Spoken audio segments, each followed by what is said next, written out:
In this video, I'm going to show you the exact music marketing Facebook ad strategy that I used to generate 5.1 thousand streams, dozens of listeners, getting the song on over 160 playlists, gaining Instagram followers, and getting a lot of personal DMs from people that love the song. And I want you to take this video seriously because the information contained it is worth over $600. In fact, I've spent thousands of dollars just taking different marketing courses specific to music and non-specific to music to learn the information taking in this course, and spent $5,000 implementing it over the past couple years. So watch the entire thing, take notes, and implement, and I promise you'll get great results. Let's get into it. All right, so the first thing you're gonna wanna do is click the create button inside of Facebook's ad manager. If you don't have Facebook ad manager, go to business.facebook.com and go through those steps to set it up.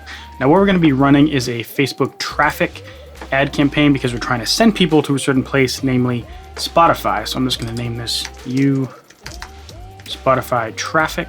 And I'm gonna be doing $20 a day, at least for the first week. One, because I wanna get a lot of data and I wanna try to get as many streams in the first week as possible, just a personal goal. You can start with $5 a week if that's all you can afford to spend at this time, or you can do $100 a day if you can pull that off. So then you just click continue. And now we're in what's called the ad set. So the structure of an ad, you have your campaign, you can have a bunch of different ad sets or audiences, and then inside of each audience, you can have different ads, and I'll go through that as those different things come up. So first I'm going to set the general demographics. So the way I'm going to do this is I'm going to start with age, and I'm going to do 16 to 54. I might tweak this later, but that's what I'm going to start with. Now, the first thing I'm going to add in terms of detailed targeting, I'm going to keep the genders open, by the way. I'm going to use Spotify as a target. I'm going to click this narrow audience button. So that means that everyone has to have Spotify if they're going to see this ad, which is exactly what I want. And then I'm going to go in and target electronic dance music fans. And then in terms of the locations, one of the ways we're going to be breaking up our ad sets is in terms of different market types. So I have a list that I have here. So I'm going to go to countries. I copied in all of these countries for my top markets. I'm going to click match locations and then add 29 locations. And don't worry too much about this. Basically what you're gonna do is go on Google, type in Spotify locations, and then you're gonna have this big list of like 70 countries.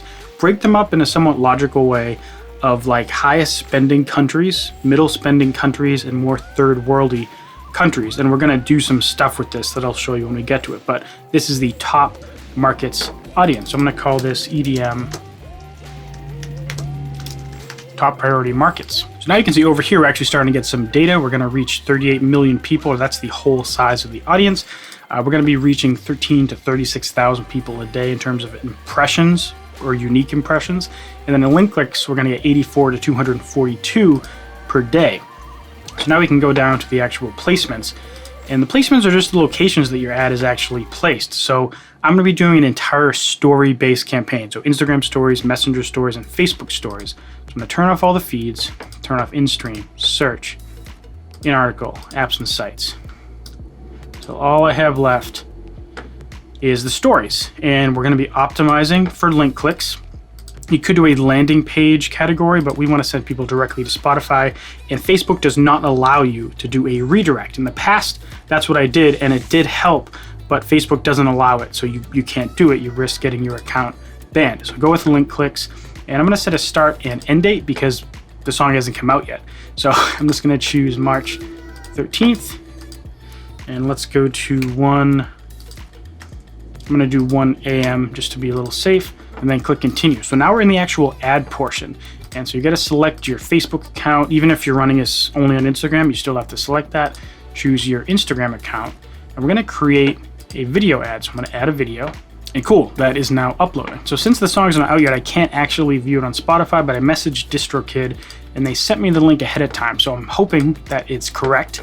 They've never done me wrong before, so I'm going to put that in. I can always tweak this later. It'll just be a bunch of tedious work, but it won't be the end of the world. So now I have that link there.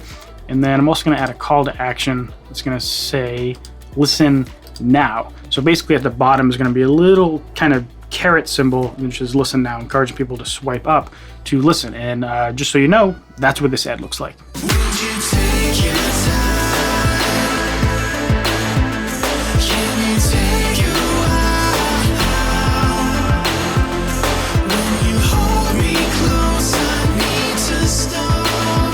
All right, right, so now the ad's fully loaded, so now we can actually take a look at it on Instagram stories and other platforms. This is what it's going to look like to people. It's just a very simple ad with a Spotify logo as we saw, and then there's that listen now call to action. You don't have to enter anything into the primary text or the headline because it's a story, so no one's actually going to see anything that you put in there, at least to my knowledge. I don't see it, so you can leave it blank, and then now, if I did everything correct, I can click confirm. All right, so that's done, and I renamed the ad to ad 1, and now we have to add my second ad, because I recommend you do at least 2 ads so that you can kind of test, between different audiences what's actually going to perform the best. So all you do is you click this, and you click duplicate. And usually this is the same if you have more ads, you can increase the number there, but all we're gonna do here is change this to ad 2. And where it says change video, upload, and now I'm gonna select my video 2. And by the way, video 2 is very similar. You don't want to change too many things, so I kept the Spotify logo the same, and I just used a different, more edited segment of the music video, and that's what this looks like, just for your reference.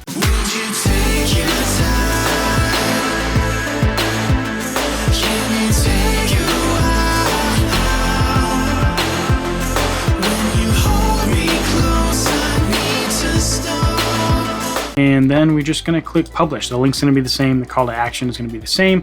If you wanted, you could do the same ad twice and just change the call to action to learn what your audience resonates with in terms of different call to action phrasing. You can see here that we have our campaign with our ad set inside, or our audience, and then we have 2 ads that are getting shown to that audience. Now I have to make a bunch of duplicates of this, which is a tedious process. I'm going to show you one so that you know exactly how to do it, and the rest I'm just going to speed through and explain on the top of it. So here we go. All you're going to do, click this audience and click duplicate, and then it's going to copy that ad set. Now for now, I'm just going to click, I'll do 2 actually. I'm going to be creating more. So I'm going to close this because it has both selected, and I'm just going to pick one of them. So I'll click this one, click edit.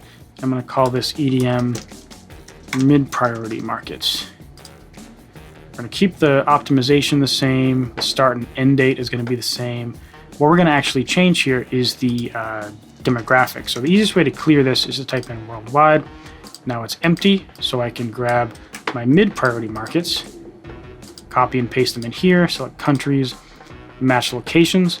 Again, this isn't super critical. Remember in the last video, if you haven't seen that, click here.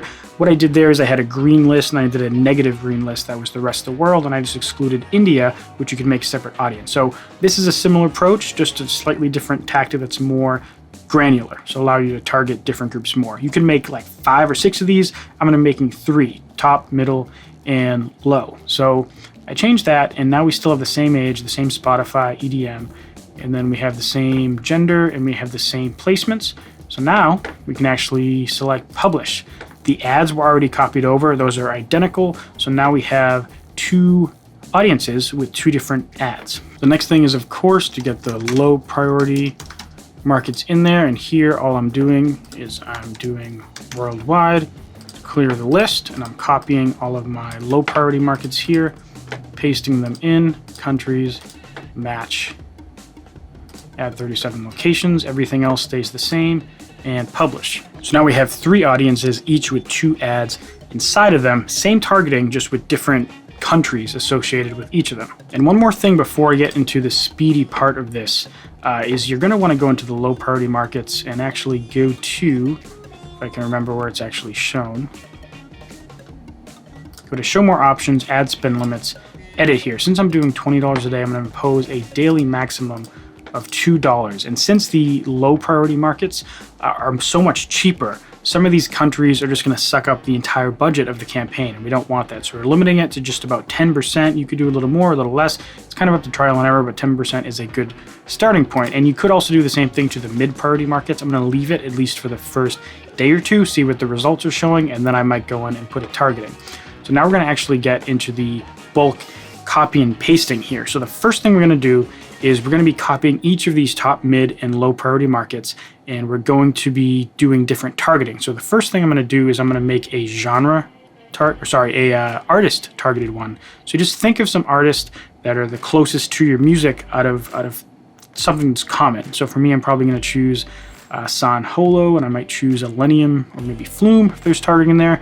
And it's not super critical, just type in enough to get a large enough size audience that's close enough to your genre. You can get a little bit broad with this because Facebook's going to look across all those audiences and determine which one is the most suitable fit for your genre. The only downside is that you won't know which one is actually the best fit. So you could actually split this up.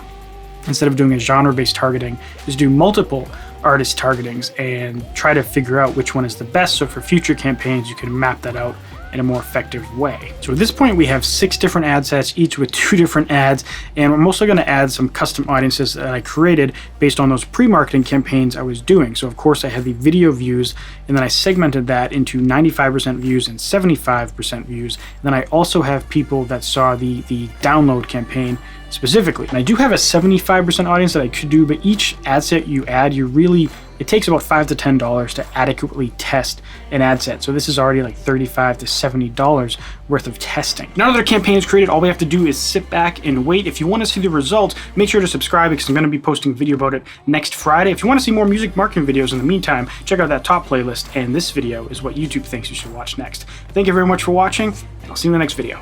Bye.